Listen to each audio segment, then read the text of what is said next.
ఉంది Jemimah Rodrigues, Indian women cricket player కదండి.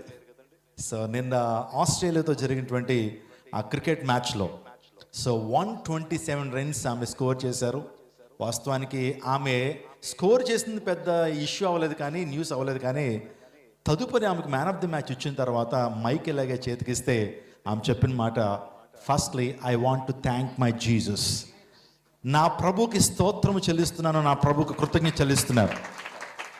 I couldn't do it on my own, I know the carried me through today అనే మాట ఆమె చదివించింది.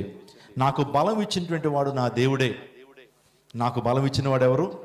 నేను ఇంత స్కోర్ సాధించడానికి, సో ఇండియాని ఫైనల్లో నిలబెట్టడానికి నాకు బలం ఇచ్చింది ఎవరంటే నా ప్రభువే, నా రక్షకుడే.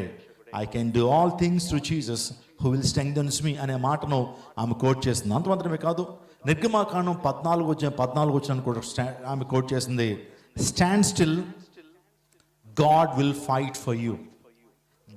So stand still, God will fight for you.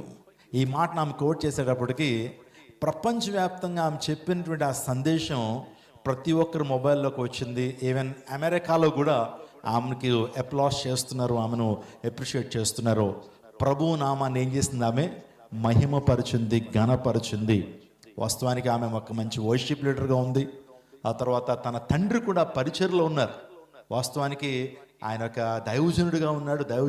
దైవజనురాల యొక్క కుమార్తె ఏమొక జెమిమా.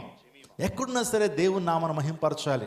చాలా డిసప్పాయింటెడ్లో ఉంది ఆమె, చాలా డిప్రెషన్లో ఉంది, చాలా యాంగ్జైటీలో ఉంది, చాలా స్ట్రెస్ ఫేస్ చేస్తూ ఉంది.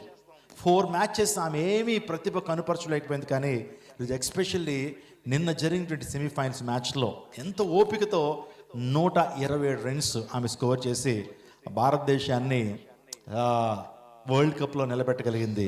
ఆస్ట్రేలియా అంటే మామూలు టీం కాదు, 7 times అది ఆల్రెడీ వరల్డ్ ఛాంపియన్స్గా నిలిచారు. ఆ దేశం మీద 339 రన్స్ని సో ఇండియా స్కోర్ చేయగలిగారు. ఒక మాట నేను చెప్పినామండి, we can do all things through Jesus who will strengthen us. మన పరపరిచేటువంటి దేవుని సమస్తం అని ఏం చేయగలుగుతాం. దేవుడు మనకు అంత శక్తిని, సామర్థ్యాన్ని ఇచ్చేటువంటి వాడు.